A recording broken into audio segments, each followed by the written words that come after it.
Okay, here's another problem. I probably won't get a chance to finish this one, but we'll get started. Maybe I'll finish it next time. Same idea. So we're trying to find the displacement at the midpoint of the beam, the slope and displacement. And you got values again for E and I. So we're using conjugate beam method. So the first thing we have to do is draw the moment diagram. So I'm going to assume positive shear at both ends.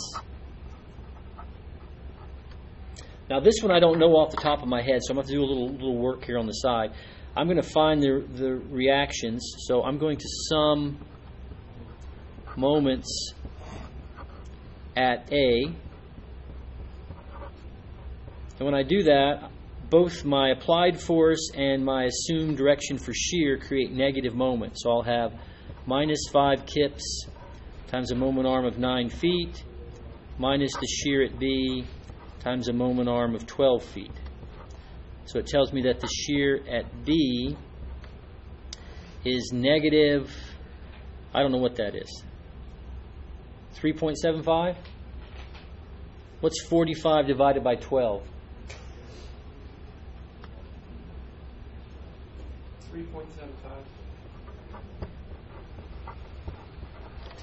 And then if I come back and sum the forces in the y direction, I have the shear acting up, shear at B acting down, and then the 5 kips. I should find that the shear at A is 1.25 kips. So with that done, I can draw a template and create my shear force and bending moment diagrams. There's my positive X, positive shear, all the units will be in kips.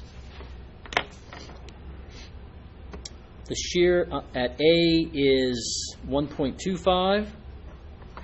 There's no load, so it's unchanged. It hits 5, drops down to negative 3.75.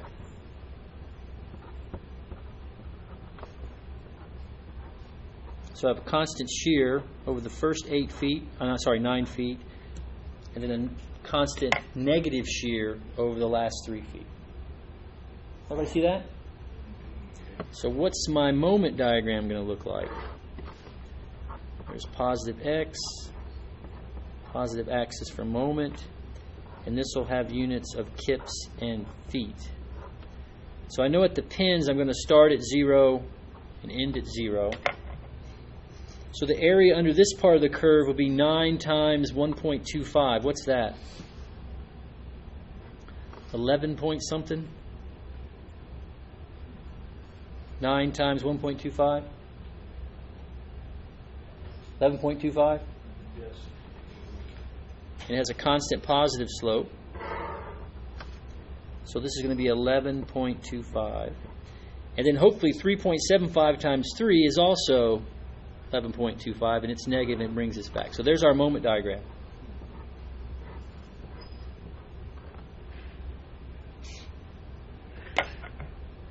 Okay?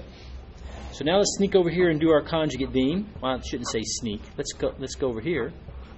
Sneaking implies that maybe you're doing something wrong, and you're not.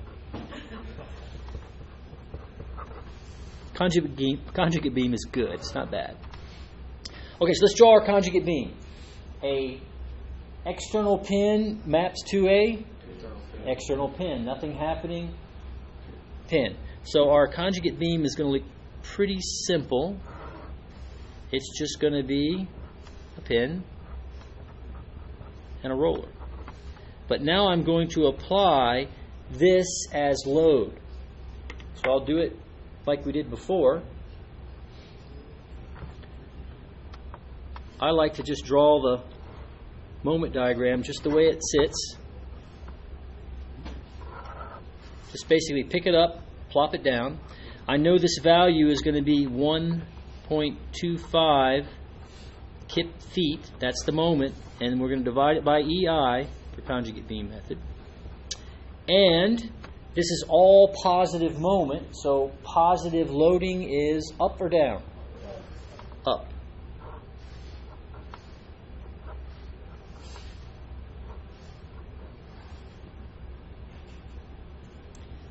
While I'm here, I'll go ahead and write that here's my shear at A, positive shear at A, and positive shear at B. And this is 9 feet and 3 feet. Now the problem asks for what? The midpoint. The midpoint is right about here